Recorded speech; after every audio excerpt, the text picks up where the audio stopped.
wanna get down with her. That's right. Girl, you gotta get down with the boys round here, drinking that ice cold. What is going on, YouTubers? Today I'm going to be showing you how to replace your idle air control valve on a 95 F150. This has the 302 V8 in it, just to let you guys know. So let's go through some tools we're going to need here. We're going to need a flat blade screwdriver, 8mm socket, and of course your new idle air control valve. So let's get started. Another thing that I did forget to mention is since we're going to be dealing with small parts, it is nice to have a container that you can put them in. That way you can avoid losing them, ripping your hair out, throwing things. I've done it, and it's a good way to relieve anger, but it is just nice to know where your parts are. Anyway, first thing we want to get done here is to remove your intake hoses here. You know, this brings in air for the engine right in there. So, I mean, this is optional, I believe. I mean, you might, if you really want to make it hard for yourself, there's the idle air control valve right there. I mean, if you really wanted to, you could do this without taking it off, but God have mercy on your soul, you are going to have a hell of a time. So I just recommend taking it off. It's really easy. You have a screw right there. You're just going to start to, well, unscrew it. Now the reason why I am replacing this is because I've cleaned the idle air control valve, or I'll just call it the IAC for short. I've cleaned that thing multiple times, I think about 3 or 4, and I've seen no improvement. So I've just assumed that it's something that need to be replaced. So come on. First, remove your vacuum line here. This little fella's a little clamp on there. Just pop her off. I already loosened that. Haven't loosened this yet. Or on there. You don't have to completely loosen these, but the more the better. Almost there. That'll be good. And then, actually, I'm going to bring the light down so you can see these. You have one there, and up under there hiding, you have one there. So I'm going to take those out.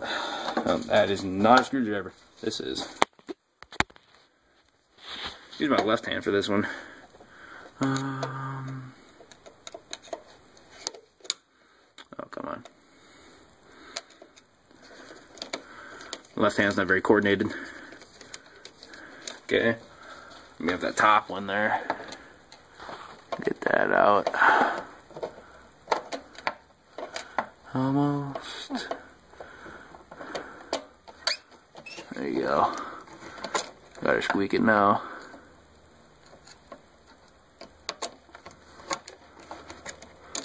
That should be good enough. Let's actually remove this part of the intake. See if I can do this one-handed. Come on. No, that popped off. So anyway, actually the whole thing should come off. There we go. All in one part here. You got the hoses. Set that off to the side. Oh, don't roll away. Stay. There we go. So, see what I mean by how much easier it would just be to take that off. It takes like a minute and you have all the access you could ever want. Now, second thing is, move your drop light down. I like setting it somewhere in here so you can get a good idea of what you're looking at. There's going to be this little connector right there. Pull up and you can wiggle it off. Or you can use a screw. Oh, there we go. Falls right down. And now on the back you can see one there. One at 8mm bolt. And there's one on the bottom right there. I used to end up taking those off. I'm not going to do it on camera because I'm going to want 2 hands for this, but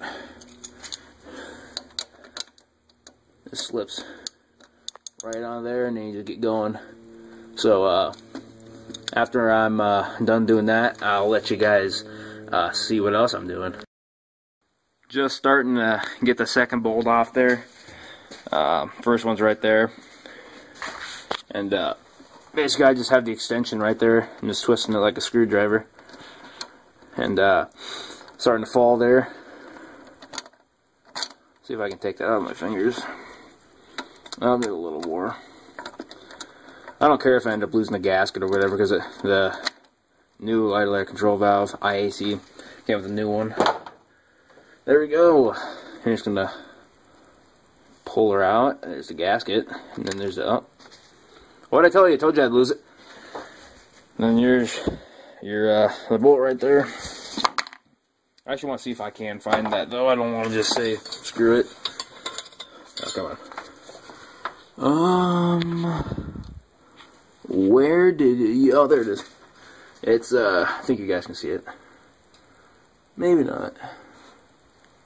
I can just barely see it right there. That shouldn't be too hard to get to. There we go. Old gasket right there. Now is the fun part, is when you try installing it back. It's a little more difficult just because you have to get keep the gasket lined up with the new one, the new part, and then you try putting the bolts in. So let's see, plop that right there. Let's get the new one out. Oh, don't let me drop this. New one, just like I showed you in the unboxing video. And then gasket for it. Set that right there. So basically, how you kind of go by doing this, well, I kind of recommend doing this personally, but you set your gasket on there. You would do this with both hands. Oh, there we go. And then you would run your bolt through there so that the gasket doesn't fall, and then you just thread that right in and then get your second one. You get what I'm saying. Make sure it's all tightened down. And so right now I'm going to do that off camera because I can't do it with one hand. So I'll try to be quick about it. Alright, I already got the new one started on there. And you just get your extension here with your little hold on a second. That fit. Okay, so like I was saying, get the little extension here, start hacking like a screwdriver, it's putting it right in. For a second I thought that I had a different size one on there, even though I took it off. I don't know what the heck I was thinking, but anyways, little by little, getting there. Okay, I can't tighten that anymore. Now's the time for the wrench right here. Put it on there. Come on. There we go. Turn it the right way so it'll tighten. There we go. Got it on there. Now do it little by little. That way the gasket gets seated on there evenly. You don't want any leaks. That wouldn't be very good. Show you guys down there. See if I'll get it seated on there.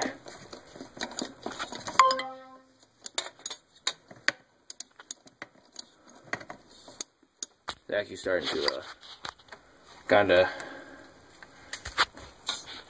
not want to go on there right.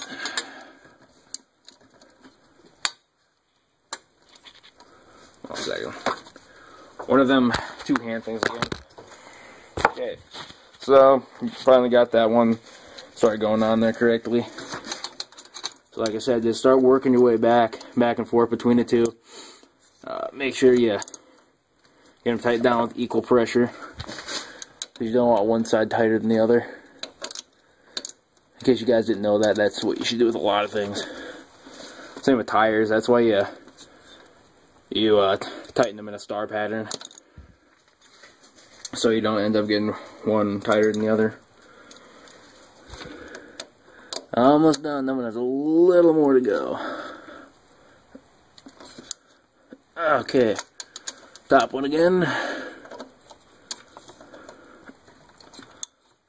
Oh, I say we got that on there.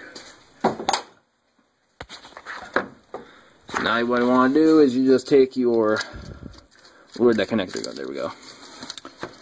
Take your connector right here. Gonna plop it right back on there. That's good. And now, throw my light back up here. We're gonna throw the little intake air hoses back on. And all you gotta do is just gotta work them on there. They eventually do go. I'll show you. Just, there you go.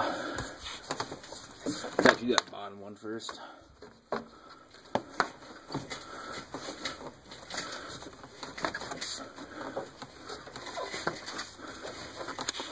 Sometimes they are a little bitchy. You have to try persuading them. There's a little force. Oh, there we go. And you just go through with, where did I put my screwdriver? There we go. Go through with your screwdriver. Oh, okay, that didn't fall. Come on.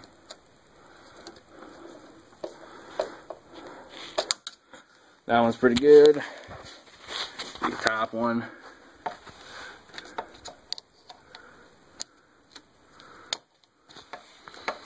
See where I'm at again. There we go. Don't start slipping. Don't do that. Okay. I need to hold it with my other hand, so. I promise you guys, you didn't miss anything as I just went ahead and installed everything. Pretty uneventful. Next thing you're going to want to do is you're going to want to pull your negative battery terminal. So, take the, take it off like that. Now this right here, you might be wondering, you know, why would you do this? It's still, basically right now, the codes are being cleared from the computer, or else, if you just went in there and fired up, you'd still have the check engine light, even though you do have new parts. Also, it gives the computer time to, basically just kind of, how do I say it? I call it relaxing. No, is let it clear its mind, and then when it gets hooked back up, it starts getting all this new information, and there gets used to it. That's kind of my theory. I don't even know if it's true, but it seems like it would work in theory. So right now, you want to let this. Ooh, phone ringing. You're gonna want to just let the battery be disconnected for about 5 or 10 minutes, and then come back up here, or come back out here, and we'll see if she starts. Alrighty, it's been about 10 minutes now, and hook this battery back up, and see how easily she starts. She should fire right up, considering the fact that, you know, it has these new parts on there. But there are no guarantees in the automotive industry, none whatsoever, so don't get your hopes up. Oh, come on.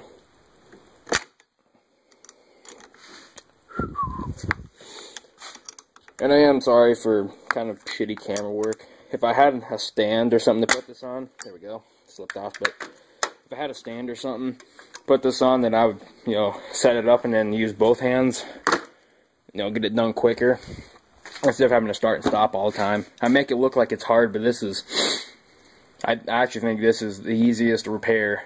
The only reason why I think it's the easiest is because you don't have to crawl under the truck and try working on your back.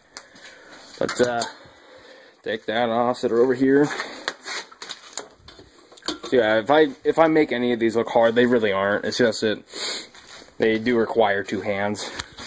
Want to make sure there's no tools. I don't see any. I have to walk around the other side.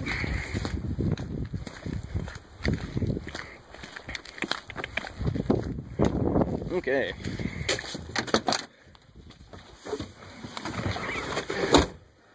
This thing's gonna work. I know it will. It's a Ford. Gotta find the right keys now.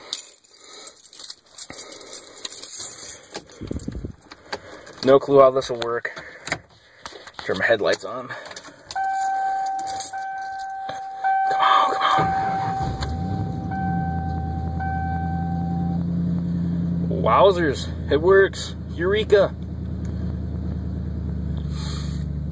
Well, that's an awesome feeling, knowing I have those two things out of the way. And now I actually idle above 400 RPM. That's really nice to know. Right now, I'm gonna go give her a test drive.